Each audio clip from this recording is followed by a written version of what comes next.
ହାଏ ତମେ ଭାବୁଥିବ ଭାଇ ଏତେ ସ୍ପିଡ଼ରେ କ'ଣ ଗାଡ଼ିଟା ନେଇକି ଯାଉଛ? ତ ଏତେ ସ୍ପିଡ଼ରେ ଗାଡ଼ିଟା ନେଇକି ଯିବାର କାରଣ ହେଲା ଏଇଆ ଯେ ଭାଇ ଡିଆଇସି ଅଫିସରୁ ଆଉ ଇନ୍ସୁରାନ୍ସ ବାଲା ଦୁଇ ଜଣ ଆଇଛନ୍ତି ଅଡ଼ିଟ୍ କରିବା ପାଇଁ ଜିମ୍କୁ ଆସିଥିଲେ। ତ କୁହନି ମୁଣ୍ଡ ଖରାପ କଲେଣି ଫୋନ୍ କରିକି। ତ ମୁଁ ଡକ୍ୟୁମେଣ୍ଟ ଧରିକି ଖାଇ ବସିଥିଲି ଅଧାରୁ ଚାଲିଲି।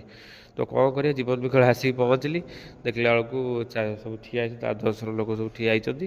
ତ ଭିଡ଼ିଓ ତ କାହାର କରିପାରିଲିନି। ତ ସେମାନେ 4-5 ଜଣ ପଳେଇଥିଲେ ବାକି ଏ 2 ଜଣ ଥିଲେ। ଇଏ ହେଲା ଡିଆଇସି ଅଫିସର ପଛରେ ଯିଏ ଯାଉଛନ୍ତି ସେ ହେଲା ଡିଆଇସି ଅଫିସର ସିନିୟର କିଏ ଅଛନ୍ତି ସୁପରଟେଣ୍ଡେଣ୍ଟ ତାଙ୍କର। ତ ଭେରିଫାଇ କରିକି ସବୁ ଗଲେ ବାକି ଡିଟେଲ୍ସ ଶୁଣ। ଡେ 10 ବ୍ଲକ୍ ଆପଣମାନଙ୍କୁ ସ୍ୱାଗତ। ଡିଷ୍ଟ୍ରିକ୍ଟ ଇଣ୍ଡଷ୍ଟ୍ରିଆଲ ସେଣ୍ଟର ସେଠୁ ଆସିଥିଲେ। କାରଣ ଆମର ଲୋନ୍ ଯେହେତୁ ଚାଲିଛି ଲୋନ୍କୁ ଆପଣମାନେ ୟୁଟିଲାଇଜ୍ ଠିକ୍ଠାକ୍ କରିଛନ୍ତି କି ନାହିଁ, ତ ଯେଉଁଥିପାଇଁ ଲୋନ୍ ସାଙ୍କସନ୍ କରିଥିଲେ ତ ସେଥିପାଇଁ ଆସିଲେ ଭେରିଫାଇ ପାଇଁ। ଏତେ ଟିକେ ମାଗୁଥିଲେ ତ ମୁଁ ମନା କଲି। ମୁଁ କହିଲି ମୁଁ ଦେଇପାରିବିନି, ମୁଁ ତ ଲିଗାଲ୍ ଆଣିଛି ଆଉ ଲିଗାଲ୍ ବିଜନେସ୍ ଚଲାଉଛି ନା, ମୁଁ କାହିଁକି ଇଲିଗାଲ୍ ଆପଣଙ୍କୁ ଇଏ କରୁଛି ନା। ମୁଁ ଆପଣଙ୍କର ପେମେଣ୍ଟ ରଖିଛି ପେଣ୍ଡିଂ ରଖିଛି ଆପଣଙ୍କୁ ଇଏ କରିବି।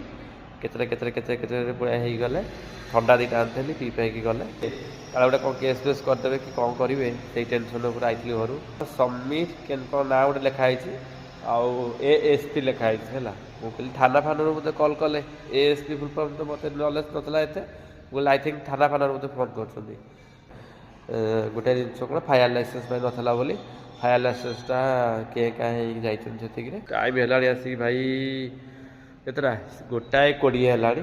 1:20 ହେଲାଣି। 1:20ରେ ବି ମୁଁ ଆସିକି ମଣିଷ ଯାଇଥିଲେ ଟିକେ ଶୋଇଥିଲା ଶାନ୍ତିରେ ଆସିକି ହାଲତ ଏମିତି। ଛାଡ଼ ବାବାଏ ଚାଲ ବ୍ଲଗ୍